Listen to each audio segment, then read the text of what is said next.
Hello again, and this is the Global Take with me, Ariel Cohen.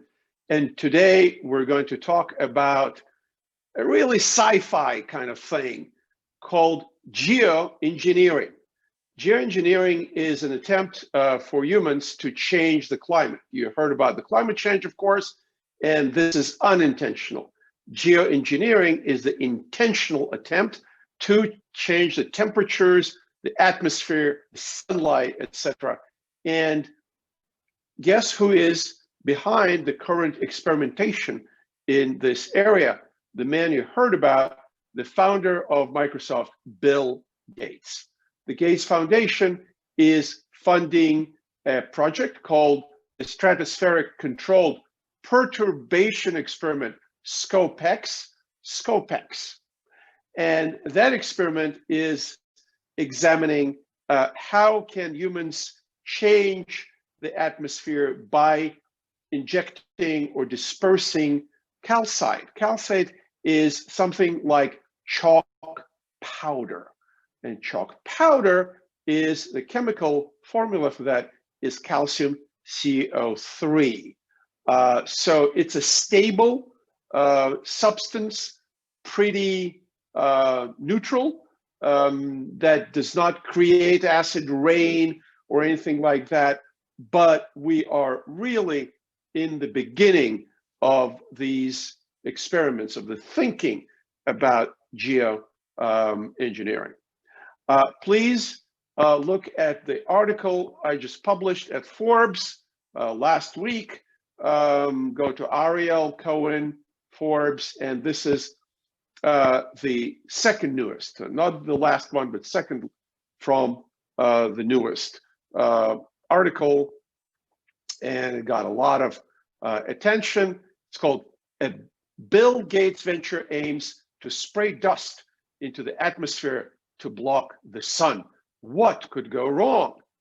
And what could go wrong is that we don't have the math models to understand what are going to be the implication of such a geoengineering intervention. The thinking of the scientists that are looking at this approach is guided by some major explosions, the eruptions of volcanoes in the past.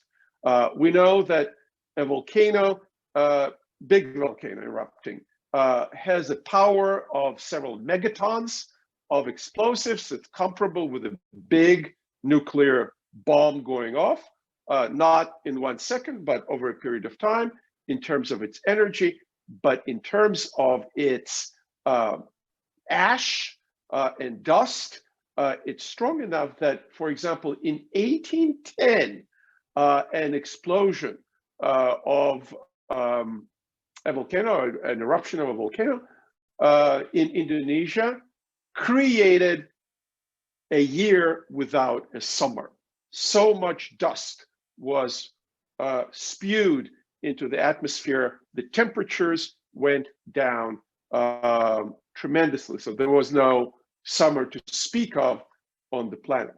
In other cases, the volcano eruptions caused drought, and we have plenty of drought already. The scientists say it's because of global warming, and you have drought patterns around the Sahara Desert in the United States. You heard of the Dust Bowl in Oklahoma back in the 20th century. So we have a lot of drought already. We do not want to create more drought instead of trying to ameliorate the global warming. What else can go wrong? One explosion of a volcano, I think it was Mount Pinatubo, one of the big ones, like you heard about Krakatoa as well. One eruption like that drives down the temperatures by 0.5 degrees Celsius. The scientists are saying in order to counter the current warming up trend of up to 3 degrees, we need to stop the increase of the atmosphere temperature by about 2.5 degrees Celsius. Stop right there, not more than that. And currently the thinking is we just do it by moving towards the renewables.